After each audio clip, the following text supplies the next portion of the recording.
സംസ്ഥാന സർക്കാരിന്റെ വെള്ളപ്പൊക്കക്കെടുതി അനാസ്ഥയ്ക്കെതിരെ CPM കോട്ടയം ജില്ലാ കമ്മിറ്റിയുടെ നേതൃത്വത്തിൽ കോട്ടയം വില്ലേജ് ഓഫീസിലേക്ക് മാർച്ച് നടത്തി. KM രാധാകൃഷ്ണൻ അധ്യക്ഷത വഹിച്ച പ്രതിഷേധ മാർച്ച് CPM ജില്ലാ സെക്രട്ടറി TR രഘുനാഥൻ ഉദ്ഘാടനം ചെയ്തു. വെള്ളപ്പൊക്ക ദുരിതാശ്വാസ പ്രവർത്തനങ്ങളിൽ വൻ വീഴ്ച സംഭവിച്ചതായി അദ്ദേഹം പറഞ്ഞു. ജില്ലയിൽ മുഴുവൻ UDF MLA-മാരും ഒരു മന്ത്രിയും ഉണ്ടായിട്ടും വകുപ്പുകളുടെ ഏകോപനം പാളിപ്പോയി. ഇവിടെയാണ് മുൻ മുഖ്യമന്ത്രി പിണറായി വിജയനെ കണ്ടുപിടിക്കേണ്ടതെന്നും TR രഘുനാഥൻ പറഞ്ഞു.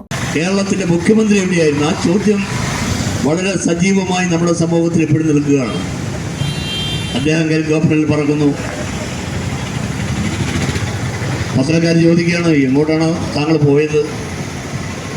അദ്ദേഹം പറയാണ്, ഞാൻ കളക്ടർമാരോട് വിളിച്ചു ചോദിച്ചു, വരേണ്ട കാര്യമുണ്ടോ? അപ്പോൾ കളക്ടർമാർ പറഞ്ഞു വേണ്ട, കാരണം മുഖ്യമന്ത്രി വന്നാൽ ആ ജില്ലയിലെ മുഴുവൻ ഉന്നത ഉദ്യോഗസ്ഥന്മാരും ഈ രംഗത്തുണ്ടാവും. മുഖ്യമന്ത്രി വന്നില്ലെങ്കിലോ ഉദ്യോഗസ്ഥന്മാർക്ക് ഇഷ്ടമുള്ളവരൊക്കെ ചെയ്യാം. ഇവിടെയാണ് 2018 പ്രളയ കാലയളവിൽ കേരളത്തിൻ്റെ പ്രിയപ്പെട്ട മുഖ്യമന്ത്രി പിണറായി വിജയൻ എന്ത് ചെയ്തു എന്ന് കേരളത്തിലെ ജനങ്ങൾ തിരിച്ചറിയണത്.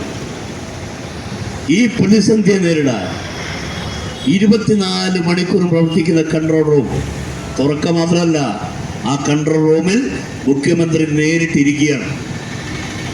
കേരളത്തിലെ എല്ലാ ഡിപ്പാർട്ട്മെന്റിന്റെയും ഉന്നതന്മാരെ ഉദ്യോഗസ്ഥന്മാർ അവിടെ അദ്ദേഹത്തോടൊപ്പം ഇരിക്കുകയാണ്. കേരളത്തിന്റെ ഓരോ പ്രദേശത്തുമുണ്ടാകുന്ന ചലനങ്ങൾ NK Prabhakaran, KM Venugopal, B Sasikumar തുടങ്ങിയവർ പങ്കെടുത്തു. News bureau, Kottayam.